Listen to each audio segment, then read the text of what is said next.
कहानी शुरू होने से पहले चैनल को सब्सक्राइब ज़रूर कर लीजिएगा और अगर आप मेरे चैनल पे नए हैं और वीडियो अगर पसंद आ रही है तो लाइक और शेयर करना ना भूलिएगा। तो फ्रेंड्स चलिए चलते हैं इस कहानी की तरफ जो काफ़ी डरावनी है पर बिल्कुल रियल है। तो किशनगढ़ नाम के गांव जिसमें लगा हुआ था एक भयानक सा जंगल। तो आपको लग रहा होगा कि जंगल की बात हो रही है या गांव की। तो अब हम कर रहे हैं जंगल की बात ही। काफ़ी डरावना और काफ़ी भूतिया जंगल था। तो आपको बता देती हूँ कि ये जो गांव था इससे पूरा लगा हुआ जो ये जंगल था, यहाँ पर लोगों को आना और जाना बिल्कुल मना था केवल गांव की तरफ से, क्योंकि वहाँ पर रहते थे काफ़ी सारे भूत। तो भूत प्रेतों से भरा ये जंगल, इधर लोग नहीं जाते थे जंगल में। गांव में जो रहते थे वो काफ़ी डरे हुए से रहते थे, क्योंकि वो जो जंगल का रास्ता था उस रास्ते की तरफ लोग देखते भी नहीं थे, जाना तो बहुत दूर की बात है। तो अब जो ये जंगल है, जंगल के एक लास्ट वाला जो कोना है उस कोने में था हनुमान जी का मंदिर। पर ना तो वहाँ पर पूजा हो पाती थी, ना ही कोई श्रद्धालु वहाँ दर्शन कर पाते थे। तो रीज़न जो था वो ये था कि वहाँ पर जो जंगल में काफ़ी डरावने से भूत थे। तो आपको भी लग रहा होगा कि हनुमान जी का जो मंदिर है उसके आसपास भूतों का होना, जी हाँ बिल्कुल सही बात है। तो जंगल में जो हनुमान जी का मंदिर था वहाँ पर आसपास पूरा जो जंगल था उसमें काफ़ी डरावनी सी हरकतें होती थी, भूत होते थे, प्रेत पिशाच सारी जो चीज़ें थी वो सभी चीज़ें वहाँ पर मौजूद थी। तो अब जो जंगल में लोग होने थे वहाँ पर जाने से धीरे धीरे कम हो गए थे, क्योंकि उस जंगल का जो एक कॉर्नर था उससे शहर का रास्ता भी जाता था। तो उस कॉर्नर को लोग पार करते थे, क्योंकि वहाँ से उन्हें कभी कुछ ज़रूरत की चीज़ें लेना करना पड़ती थी। तो वहाँ से वो लोग उस कॉर्नर से, उस रास्ते से जो एक छोटा सा कोना था जंगल का, वहाँ से वो लोग निकल कर शहर के लिए जाते थे। तो अब जो बात है वो स्टार्ट करते हैं और इस कहानी को आगे बढ़ाते हैं। तो आपको मैंने सभी चीज़ें बता दी है कि जंगल में एक मंदिर है जहाँ पर श्रद्धालु नहीं जाते हैं और जंगल के और कोई भी गांव का सदस्य भी नहीं जाता है। तो चलिए स्टार्ट करते हैं इस कहानी को। कहानी में सबसे मेन पार्ट है भोला का। तो जो भोला है वो जंगल में कई बार जा चुका है और अब भोला ने अपना पहला एक्सपीरियंस हमारे साथ शेयर किया है। उसने बताया कि जब मैं फर्स्ट बार जब गांव से उस मंदिर की तरफ गया था तो हमारे जो घर के लोगों ने मुझे कई लोगों ने मना किया था, क्योंकि वो एक लौता परिवार का लड़का था, इसलिए वो लोग डरते थे। उसके जो पिताजी थे, उसके चाचा, बड़े पापा, उनके पूरे परिवार में भोला जो था वो एक लौता लड़का था। तो उन लोगों को डर लगता था कि ये चीज़ें हमारा बच्चा ना करे, इस जंगल में नहीं जाए। पर भोला जो था वो नहीं माना और वो कहने लगा कि मैं जो हूँ बालाजी का इतना बड़ा भक्त हूँ और हनुमान जी तो साक्षात जंगल में विराजमान है, तो कोई भी भूत मेरा क्या बिगाड़ सकता है। तो उसने साइकिल ले ली अपनी और साइकिल से उस मंदिर की तरफ जाने लगा। तो आपको बता दूं कि जो मंदिर का रास्ता है वो केवल 45 मिनट का है। 45 मिनट में उस जंगल को पार किया जा सकता है और उस जो कॉर्नर है बिल्कुल उस मंदिर को आप आसानी से पहुंच सकते हैं। पर जो भोला था उसने बताया कि मुझे उस जंगल से मंदिर तक जाने के लिए 9 से 10 घंटे लगे। अब इस बीच में वो जंगल में ही था, उसे हर समय एक नया अनुभव होता गया। उसने स्टार्टिंग में बताया कि जब मैं जंगल में एंटर कर रहा था मेरी साइकिल के पीछे मुझे करीबन 8 से 10 लोगों के बैठने का अनुभव हुआ और जो साइकिल थी वो उसे पूरी सांस से लगा के दम भर के भी वो चला नहीं पा रहा था, इतना ज़्यादा वज़न हो गया। थोड़ी आगे गया तो धीरे धीरे वो साइकिल हल्की होती गई। फिर थोड़ा आगे गया तो उसे एक हांडी मिली। वो हांडी ज़ोर ज़ोर से हिल रही थी, पर उसने आसपास देखा तो उसे कोई भी नहीं नज़र आया। तो उसने उस हांडी से थोड़ा दूर होके अपनी साइकिल को निकाला। तो जिस रास्ते से उसने उस साइकिल को मोड़ा वो हांडी उस रास्ते पर फिर से आ गई और वहाँ भी ज़ोर ज़ोर से हिलने लगी। तो वो जो भोला था वो काफ़ी घबरा गया। उसने कहा कि मुझे इन सब तकलीफ़ों के कारण काफ़ी परेशानी हुई उस मंदिर तक पहली बार पहुँचने में। अब जो बीच का रास्ता था वो बिल्कुल सही था, बिल्कुल सही था, उसमें कोई दिक्कत नहीं थी। पर जब मेरी साइकिल वहाँ आई तो उसमें काफ़ी कीचड़, दलदल इस टाइप का पूरा एरिया कवर हो गया उस चीज़ से। तो मुझे उस कीचड़ के अंदर से साइकिल को अपनी निकालना पड़ा। पर जब उसने बताया कि जब मैंने उस साइकिल से उस एरिया की तरफ पहले देखा, मीन्स कि जब वो पहुंचा नहीं था, दूर से जो रास्ता दिखता है, तो उसने कहा कि बिल्कुल सड़क, जो पक्की सड़क होती है उस तरीके का वो रास्ता मुझे दिख रहा था। पर जैसे ही वो पहुंचा भोला तो वहाँ पर काफ़ी दलदल और काफ़ी कीचड़ था। अब वो नहीं समझ पाया कि ये सब चीज़ें मुझे दूर से क्यों नहीं दिखी। वो उसमें फँस चुका था, उसने काफ़ी दिक्कतों के कारण, उसके पास साइकिल थी, उस साइकिल के कारण ही वो उस ऊपर बाहर निकल गया। और निकलने के बाद वो जैसे ही आगे बढ़ता है तो एक खूब बड़ा पेड़ आता है। तो वो कह रहा है कि उस समय जब मैं उस पेड़ को देख रहा हूँ तो जब मुझे कुछ भी नज़र नहीं आ रहा था। पर जैसे ही मैंने अपनी साइकिल को उस पेड़ के रास्ते से आगे बढ़ाया तो वहाँ पर कम से कम 12 से 15 लाशें मेरे सिर के ऊपर से लटकती हुई नज़र आई मुझे। तो उस चीज़ को देखकर मैं कुछ देर के लिए, मीन्स कि थोड़ा समय वहाँ पर रुका, वो घबराया और वो आगे नहीं बढ़ पा रहा था। उसने कहा कि मेरी जो साइकिल के पहिए हैं वो भी आगे नहीं बढ़ पा रहे हैं और मैं भी आगे नहीं बढ़ पा रहा हूँ। तो इस तरीके की कंडीशन को देखकर वो काफ़ी घबराने लगा और कहने लगा कि मुझे मेरे पापा ने और चाचा, बड़े पापा ने जो भी बातें कही थी वो कहीं ये सच तो नहीं है। मैं अपने घर से सब से बिना इजाज़त लिए ही यहाँ पर आया हूँ। उन्होंने सबने मना कर दिया था फिर भी मैं आया हूँ और अब मुझे लग रहा है कि शायद मैं घर वापस नहीं जा पाऊँगा।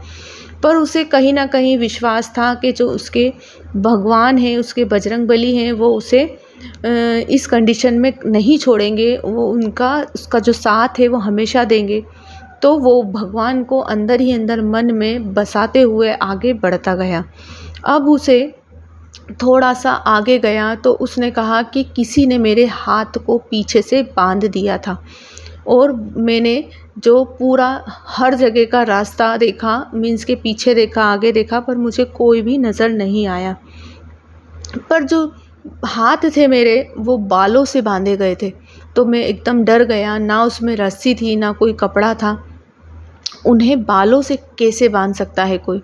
तो वो भी चीज़ें मैंने थोड़ा आगे जाकर उन चीज़ों को अपनी साइकिल से काट कर उसे तोड़ दिया था। फिर थोड़ा आगे गया तो कभी आंधी आ गई, खूब तेज़ हवाएं चलने लगी, मेरी साइकिल जो थी वो पूरी तरीके से टूट चुकी थी और अब जो मुझे रास्ता तय करना था वो पैदल ही करना था।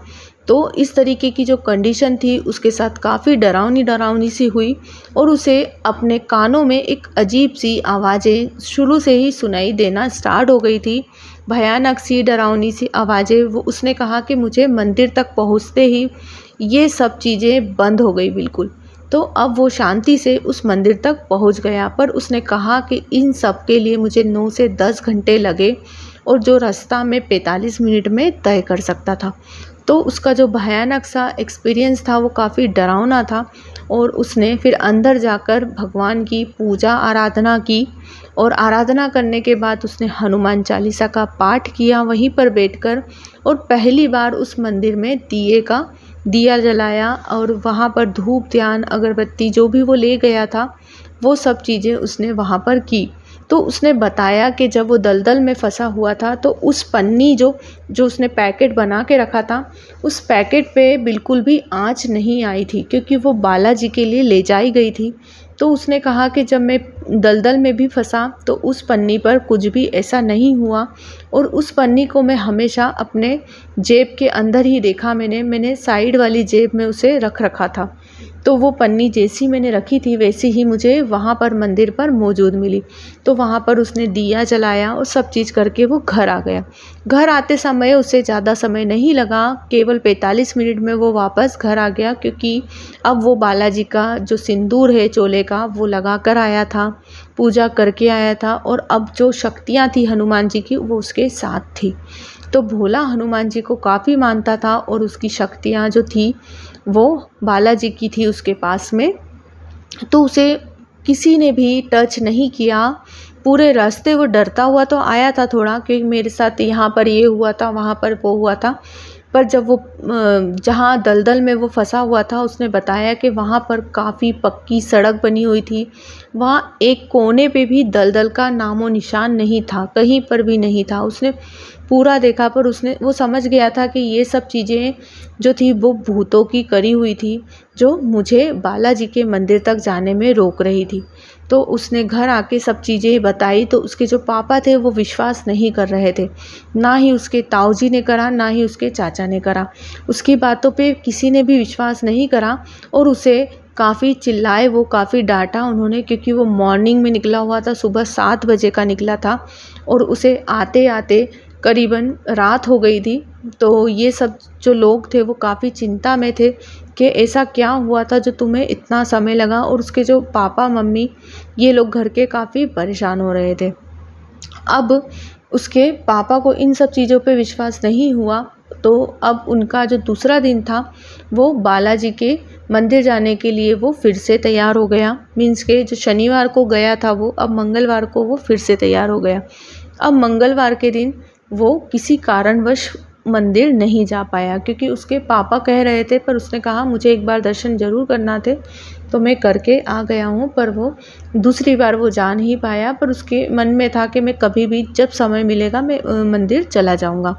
तो उसके पापा ने जो उसे डाँटा था, और उसके पापा ने कहा था कि ये सब चीज़ें नहीं होती हैं, ऐसा कुछ नहीं है, आप जंगल में नहीं जाओगे, और वो वहाँ पर भूत पिशाच वगैरह सब होते हैं, ये सब चीज़ें सत्य है और ये कहानी मैं झूठ नहीं बोल रहा हूँ। तो उसके पापा ने साफ साफ मना कर दिया। अब जो उसके पापा थे उन्हें जाना पड़ा शहर। तो शहर जाने के लिए उसी जंगल का एक कोना है लास्ट वाला, उस कोने के छोटे से कॉर्नर से उन्हें निकलना पड़ता था। तो अब जो उसके पापा और उसके चाचा और गांव के और भी सदस्य, करीबन ये लोग अकेले कभी नहीं जाते थे। अगर जाना भी होता था तो इकट्ठे 2-3 महीने में इन लोगों को जो भी काम होते थे वो सब मिलकर मॉर्निंग में सुबह ही सुबह करके वापस आ जाते थे, मीन्स के अंधेरा होने के पहले ही। अब 8 से 10 लोग, ये लोग गाय भैंसे और जो भी शहर से सामान लाना था वो लेने के लिए वहाँ से चले गए। तो ये लोग अपने बैलगाड़ी से गए थे और उसके बाद वहाँ से गाय लेकर आए और काफ़ी जो भी सामान लाए थे। तो जो भोला था उसके पिताजी को गाय लेकर आना थी, तो उसके पिताजी ने कहा कि मैं इस छोटे रास्ते से चला जाऊँगा बैलगाड़ी से, तुम लोग पैदल निकल जाओ।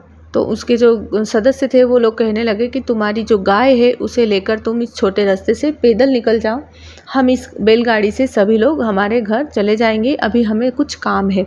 तो वो मान जाता है और उस छोटे वाले जंगल के कॉर्नर से उसका जो पिता है भोला का, वो अपनी गाय को लेके वापस आ जाता है। तो उसी रास्ते से उसी समय जो भोला का पिता था वो करीबन शाम की 6 बज चुकी थी और जो घटनाएं भोला को बताई गई थी, जो भोला ने उसे उसके पिताजी को बताई थी, वही घटनाएं सब उसके साथ होना स्टार्ट हो गई।